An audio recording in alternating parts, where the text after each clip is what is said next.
तो दोस्तों अब अच्छी बात यह है कि आप मुझे इंस्टाग्राम पे भी फॉलो कर सकते हैं। नमस्कार दोस्तों, आपका फिर से स्वागत है मेरे इस चैनल पे जिसका नाम है स्टडी लवर्स की पाठशाला। तो मैं आप लोगों को टेंस पढ़ा रहा था।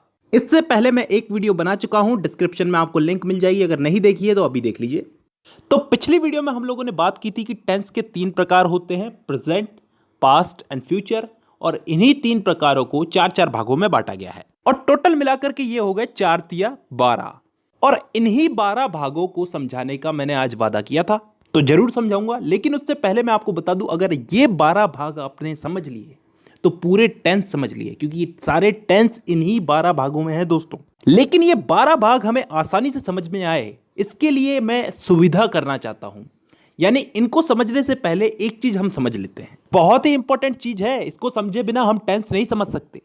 सब्जेक्ट, ऑब्जेक्ट और वर्ब, ये 3 नाम आपने कहीं ना कहीं, किसी ना किसी, कोई ना कोई जगह पे जरूर सुने होंगे। इन तीनों में सबसे महत्वपूर्ण चीज है वर्ब। वर्ब को हम हिंदी में बोलते हैं क्रिया, या कह लो कोई काम। सब्जेक्ट का मतलब कोई भी व्यक्ति, जैसे मैं, तुम, रमेश, सुरेश, गीता, सीता वगैरह वगैरह। और ऑब्जेक्ट का मतलब कोई चीज, कोई वस्तु। अब ये तीनों मैंने बता दिए, तीनों समझ में आने के लिए हमको एग्जाम्पल लेने पड़ेंगे। पहला एग्जाम्पल मैं लेता हूं, मैं फुटबॉल खेलता हूं। I play football. इसमें आई सब्जेक्ट है, फुटबॉल ऑब्जेक्ट है और प्ले वर्ब है, क्रिया है। अब आपने वर्ब की फर्स्ट, सेकंड और थर्ड फॉर्म का नाम तो सुना ही होगा। यह किस काम आती है, समझाता हूं। देखिए, अभी हमारे पास वाक्य है मैं फुटबॉल खेलता हूं, आई प्ले फुटबॉल। इसमें प्ले जो है ये वर्ब है और प्ले वर्ब की फर्स्ट फॉर्म है। अब मान लो इसी की जगह हमारे पास वाक्य होता कि मैं फुटबॉल खेलता था, तो ये फर्स्ट फॉर्म जो है वर्ब की, ये बदल जाती सेकंड फॉर्म में, यानी कि प्ले की जगह प्लेड हो जाता, आई प्लेड फुटबॉल। यहां पे सब्जेक्ट चेंज नहीं हुआ, ऑब्जेक्ट चेंज नहीं हुआ, सिर्फ वर्ब की फॉर्म चेंज हुई। फर्स्ट फॉर्म से वर्ब की सेकंड फॉर्म हो गई, प्ले बन गया प्लेड। तो आई प्लेड फुटबॉल, मैं फुटबॉल खेलता था। तो दोस्तों यहां पे सब्जेक्ट, ऑब्जेक्ट और वर्ब क्लियर है। सब्जेक्ट किसी व्यक्ति को बोलते हैं, ऑब्जेक्ट किसी चीज को बोलते हैं और वर्ब जो वो काम कर रहा है उसे बोलते हैं। अब हम चलते हैं हमारे उन टेंस के 12 भागों पे जिन्हें समझने से हमें टेंस समझ में आएंगे, और इन सबको मैं एग्जाम्पल दे दे के समझाऊंगा। तो एग्जाम्पल्स को समझने के लिए सब्जेक्ट ऑब्जेक्ट समझना जरूरी था। तो अब शुरू करते हैं इन 12 भागों को समझना। अब यार पहले तो ये इंडेफिनेट वाले समझ लेते हैं, प्रेजेंट इंडेफिनेट, पास्ट इंडेफिनेट और फ्यूचर इंडेफिनेट। तो पहले हम समझते हैं प्रेजेंट इंडेफिनेट।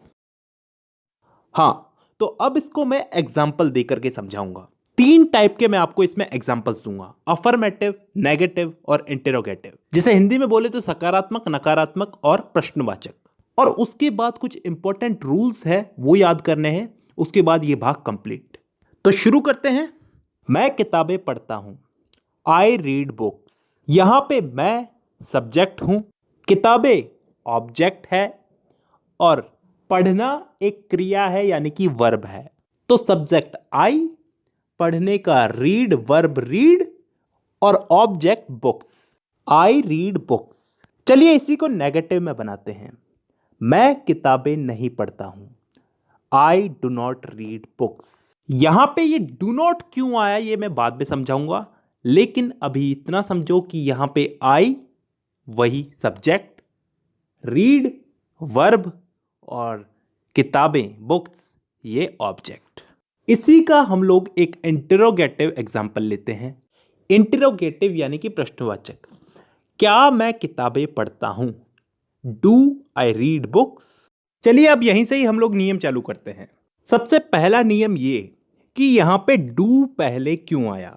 तो दोस्तों कोई भी वाक्य अगर क्या, कब, कहां, कैसे, क्यों इन शब्दों से चालू होता है तो सब्जेक्ट के पहले, मतलब यहां पे सब्जेक्ट आई है यानी कि मैं हूं, तो इस आई के पहले डू या फिर डज का प्रयोग किया जाएगा। लेकिन यहां पे डू का प्रयोग ही क्यों किया गया, डज का प्रयोग भी किया जा सकता था। तो मैं आपको बता दूं, डज का प्रयोग सिंगुलर सब्जेक्ट के आगे किया जाता है, यानी कि एक वचन।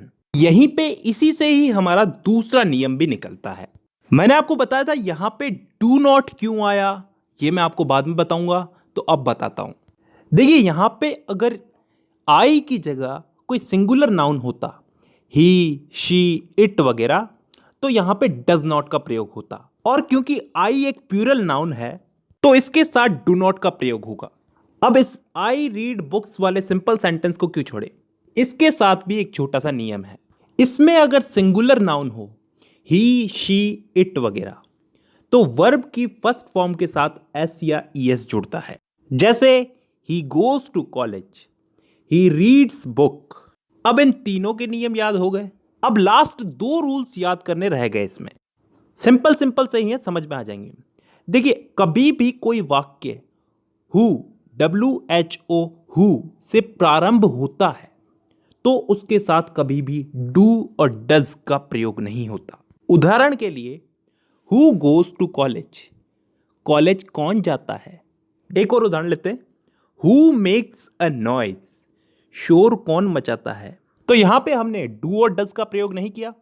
अब एक लास्ट नियम और याद कर लो, कभी भी डू और डज वाक्य में कभी भी डू और डज हेल्पिंग वर्ब के रूप में यूज होता है तो मेन वर्ब के साथ एस या ईएस हटा दिया जाता है। भाई मेन वर्ब तो काम करना ही हो गया, खाता हूं, जाता हूं, पहनता हूं, नहाता हूं वगैरह वगैरह, और ये डू और डज तो हेल्पिंग वर्ब है ना, तो इनके लगने पे एस या ईएस हट जाएगा। अब चलते हैं हम पास्ट इंडेफिनेट पे। इस वाले भाग में भी हम लोग वही 3 टाइप के वाक्य लेंगे, सकारात्मक, नकारात्मक और प्रश्नवाचक, और उसके बाद इसमें भी कुछ इंपॉर्टेंट रूल्स, और फिर ये भाग भी कंप्लीट। देखिए सबसे पहले तो मैं आपको बता दूं, इस टेंस के अंदर कोई काम हो चुका है, बीते हुए समय में समाप्त हो चुका है, खत्म हो चुका है, उस काम को बताएंगे। देखिए दोस्तों मैं चाहता हूं कि इस वाले टेंस के अंदर आप पहले रूल्स समझ लो, रूल्स के साथ साथ हम एग्जांपल लेते लेते समझते जाएंगे। देखिए इस टेंस का सबसे पहला नियम तो यह है कि यहां पे सकारात्मक वाक्यों में वर्ब की सेकंड फॉर्म लगेगी, सभी प्रकार के वाक्यों में। उदाहरण लेके मैं आपको बताता हूं, तुम हिंदी बोलते थे, यू स्पोक हिंदी। यहां पे सब्जेक्ट है यू यानी कि तुम, ऑब्जेक्ट है हिंदी, और स्पीक को हमने स्पोक में बदल दिया। स्पीक यहां पे वर्ब है ना, बोलना, तो वर्ब को फर्स्ट फॉर्म से सेकंड फॉर्म में बदल दिया, स्पीक बन गया स्पोक। अब यहीं पे ही हम लोग इस वाक्य को नेगेटिव में बदल के देखते हैं। करना कुछ नहीं है, तुम हिंदी बोलते थे को तुम हिंदी नहीं बोलते थे, you did not speak Hindi. अरे यहां पे डिड नॉट जुड़ गया और स्पोक बन गया स्पीक। हां यही तो नियम है, नेगेटिव सेंटेंस में सब्जेक्ट के साथ में डिड नॉट जुड़ता है, कैसा भी सब्जेक्ट हो, सिंगुलर हो या फिर प्लूरल हो, और डिड नॉट लग गया तो फिर वर्ब की सेकंड फॉर्म हो जाएगी फर्स्ट फॉर्म, स्पोक बन जाएगा वापस से स्पीक। देखिए दोस्तों डिड जहां भी जुड़ेगा, डिड जहां भी जुड़ेगा वहां पे सेकंड फॉर्म फर्स्ट फॉर्म में बदल जाएगी। अब इसी को ही हम इंट्रोगेटिव में बदल के देखते हैं, यानी कि प्रश्नवाचक में बदल के देखते हैं। तो कैसे बोलेंगे इसको, क्या तुम हिंदी बोलते थे, डिड यू स्पीक हिंदी। तो दोस्तों अब यहां पे डिड पहले आ चुका है। प्रेजेंट इंडेफिनेट में हम लोग डू डज का प्रयोग कर रहे थे प्रश्नवाचक वाक्यों में, पहले हम डू डज ही तो लगा रहे थे ना, यहां पे हम डिड से वाक्य प्रारंभ करेंगे। डिड यू स्पीक हिंदी, और स्पीक यानी कि वर्ब की फर्स्ट फॉर्म, स्पोक नहीं है यहां पे, स्पीक है, तो स्पीक यहां पे इसलिए आया है क्योंकि डिड लग गया यहां पे, और डिड जहां भी लगेगा वहां पे वर्ब की फर्स्ट फॉर्म आएगी ही आएगी। ठीक है, ये तीनों वाक्यों में तीनों के नियम याद हो गए। अब एक लास्ट नियम और याद कर लो, पिछले वाला ही है, हु, WHO, हु से प्रारंभ होने वाले वाक्यों में डिड का प्रयोग नहीं करते। उदाहरण के लिए कॉलेज कौन गया, हु वेंट टू कॉलेज, यहां पे डिड नहीं आया ना, और डिड नहीं आया तो वर्ब की फर्स्ट फॉर्म तो सेकंड फॉर्म में बदलेगी। हु वेंट टू कॉलेज, यहां पे वेंट जो है वर्ब की सेकंड फॉर्म है। Go went gone, go first form, second form went, और थर्ड फॉर्म गॉन। अब हमारा ये भाग भी कंप्लीट हो गया। अब हम चलते हैं अगले भाग में, यानी कि फ्यूचर इंडेफिनिट टेंस में। इसमें भी वही 3 टाइप के वाक्य, अफर्मेटिव, नेगेटिव और इंट्रोगेटिव, उसके बाद कुछ इंपॉर्टेंट रूल्स, और फिर आज की क्लास की छुट्टी। तो शुरू करते हैं। देखिए इस वाले टेंस में भविष्य में होने वाले किसी भी काम, कोई सा भी काम हो, उसके लिए इस टेंस का उपयोग करते हैं। जैसे मैं अफर्मेटिव सेंटेंस में एक एग्जांपल लेता हूं, आप हिंदी बोलेंगे, यू विल स्पीक हिंदी। यहां पे विल लग जाएगा, विल, ठीक है। इसके साथ वर्ब की फर्स्ट फॉर्म लगेगी। देखिए यहां पे मैंने स्पीक बोला है, स्पोक नहीं बोला, तो बस इतना याद रखना है। देखिए शैल और विल का उपयोग होता था पहले, लेकिन अब ये लफड़ा नहीं है, तो आप सिर्फ विल ही याद रखो, हर वाक्य में विल ही लगेगा। अब इसी को ही हम नेगेटिव में लेते हैं। आप हिंदी नहीं बोलेंगे, you will not speak Hindi. यहां पे कुछ फर्क दिखा आपको? यहां पे बस नॉट शब्द जुड़ा है। नॉट शब्द कहां जुड़ा है? विल के बाद और वर्ब से पहले। वर्ब क्या है हमारी यहां पे? स्पीक। काम तो स्पीक तो बोलना ही कर रहे हैं ना, तो वर्ब से पहले नॉट लग गया, विल के बाद नॉट लगा है। अब एक इंट्रोगेटिव एग्जांपल लेते हैं। क्या तुम हिंदी बोलोगे? Will you speak Hindi? यहां पे क्या हुआ है? कुछ फर्क दिख रहा है?